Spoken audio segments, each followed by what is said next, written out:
सास, माँ, बहू और बेटी। नहीं नहीं, ये कहानी इन सारे के सारे रिश्तों की नहीं, बल्कि 2 रिश्तों में ही सभी रिश्तों के होने की है। अरे बहू, मेरे और तेरे ससुर जी की रोटी मत बनाना, मैं बना लूंगी, दिन तक ठंडी हो जाती है। बहू जो कि एक वर्किंग लेडी थी। नहीं नहीं माँ जी, मैं अच्छे से कपड़े में लपेट देती हूँ ना, आप क्यों मेहनत करेंगी, माइक्रोवेव में गर्म कर लेना। अरे नहीं बहू, मेहनत मत कर, वैसे भी ऑफिस में कम मेहनत होती है क्या, जा रहने दे। लेकिन बहू मानती नहीं, वो सास ससुर की रोटी बना कर ही जाती है। दोपहर में खाने के वक्त ससुर जी कहते हैं, अरे बहू को रोटी बनाने के लिए क्यों मना कर दिया, क्या हो गया, ठंडा ही तो खाते आए हम लोग हमेशा से। अरे वो क्या है ना, सुबह ऑफिस जाती है, घर का सारा काम करने में वक्त लग जाता है, अरे थकती है वो अलग, तो मैंने सोचा बहाने से ही थोड़ा कम काम करवाऊं। ससुर मुस्कुरा रहे होते हैं। ये तो अच्छा है, बहू को समझना जरूरी है।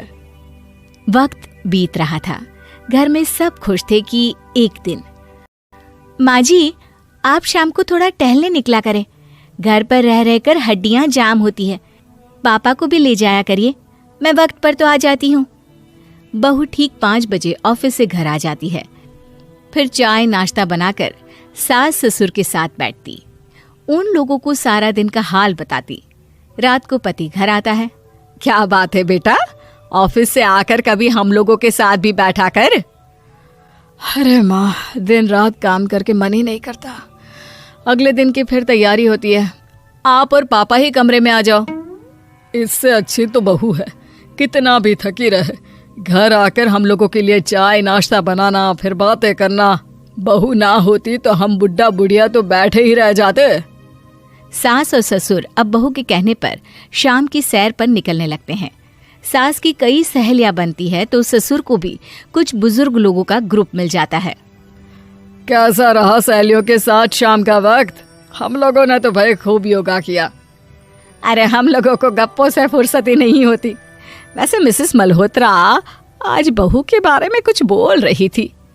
तभी वहां ऑफिस से बहू आ जाती है जो जींस और टॉप में होती है। क्या बात है माँ, क्या कह रही थी आपकी सहेली आपकी बहू के लिए? सास इस बार बहू को कुछ अलग तरीके से देखती है और उल्टा सवाल ही दाग देती है। क्या कह रही थी वो हटा, ये बता, तेरे ऑफिस में तो मर्द भी काम करते होंगे ना? बहू जो अब तक मजाक कर रही थी वो सीरियस हो जाती है। मर्द होंगे नहीं माँ जी, मर्द ही ज्यादा है, हम 5 ही लड़कियां हैं ऑफिस में। अरे तो अच्छा लगता है क्या ऐसे कपड़े पहनती हो? कल से तुम ना साड़ी पहनकर ऑफिस जाना, और हाँ, शाम का नाश्ता थोड़ा जल्दी बनाया करो, नाश्ता बनाकर बाद में ही ऑफिस के कपड़े चेंज करने जाना। बहू को समझ में नहीं आता कि सास को हो क्या गया है, लेकिन वो कुछ नहीं कहती, सीधे किचन में जाकर चाय नाश्ता बनाती है और सास ससुर को दे देती है। अगले रोज बहू ऑफिस के लिए तैयार होती है तो खूब सुंदर सी साड़ी पहनती है और ऑफिस के लिए निकलने से पहले सास और ससुर के पैर छूती है और निकल जाती है। क्या बात है, आज मेधा के ऑफिस में लग रहा है कोई फंक्शन है। अच्छा, पता नहीं, मुझे तो बताया नहीं, वैसे तो सारी बात करती रहती है। अरे देखा नहीं कैसे साड़ी पहनकर जा रही थी? अरे वो तो मैंने ही बोला है उसे। अरे अच्छा लगता है क्या रोज रोज ऐसे सूट या जींस में जाना? बहू हो, बहू बनकर रहो, और आप भी ना मेधा मेधा मत किया करिए, बहू बोला करिए, सर पर चढ़ जाएगी तो दिक्कत हो जाएगी। सास अब बहू को बहू जैसा रखने लगती है, हर बात पर रोका टोकी, हर बात पर ताने। क्या बात है, आजकल लेट आ रही है ऑफिस से? अरे चाय के लिए भी देर हो जाती है, हम लोग फिर पार्क में भी देर से पहुंचते हैं। सभी की बहुएं वक्त से चाय नाश्ता करा देती है अपने सास ससुर को, बस एक तू ही है जो उस वक्त ऑफिस से निकलती है। माँ जी, वो एक रास्ता पुलिस वालों ने न जाने क्यों बंद कर रखा है, जिसके कारण ट्रैफिक ज्यादा हो जाता है। मैं कोशिश करूंगी कल वक्त से पहले ही निकल जाऊं। ससुर देख रहे होते हैं कि बहू अब परेशान सी रहने लगी है। एक रोज, मेधा, बेटी मेधा। जी पिताजी। बेटा देख जरा कौन सी टी शर्ट अच्छी लग रही है। वो क्या है ना, शाम को सब बदल बदल कर टी शर्ट पहनते हैं, मैं भी सोच रहा हूँ कि आज कुछ अच्छा सा पहन कर जाऊं। हाँ पिताजी, ये सही है। ये लाल वाली ना बहुत जचेगी आप पर। मेरे पापा पर भी डार्क रंग बहुत जचता है। क्या चल रहा है? अरे ससुर के सामने घूंघट तो छोड़ो, ऊपर से रंग बताया जा रहा है टी शर्ट का। अरे बहू, कोई संस्कार दिए नहीं है क्या तेरी माँ ने? बहू इस बार बहुत निराश हो जाती है। वो वहां से तुरंत अपने कमरे में चली जाती है। अब बहू घर का सारा काम करती, ऑफिस जाती, लेकिन साड़ी और सर पर पल्ला लेकर।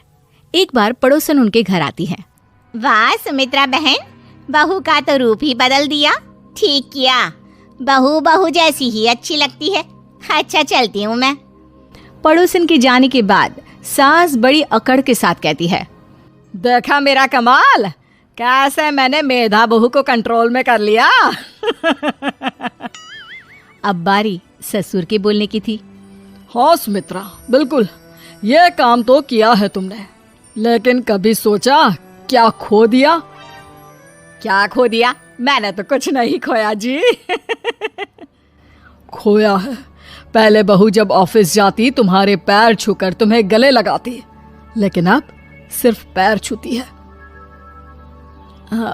हाँ जी, ये बात तो आप ठीक बोल रहे हैं। पहले घंटों हम लोगों से बात करती, कमरे में ना जाती, ऑफिस से आते ही खुद की चाय, खाना, नाश्ता सब हम लोगों के साथ करती, सारी बात बताती।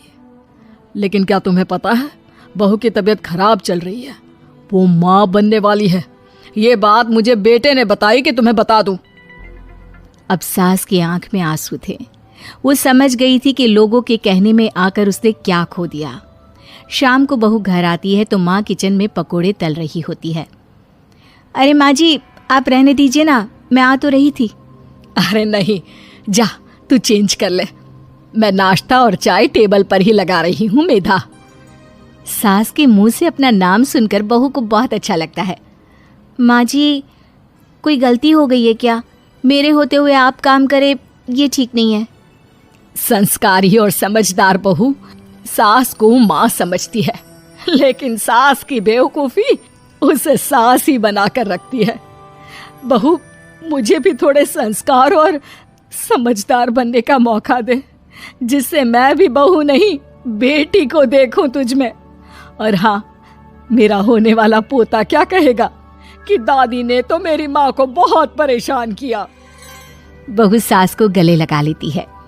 नहीं माँ जी, वो कहेगा कि माँ को तो दादी ने बेटी बनाकर रखा है।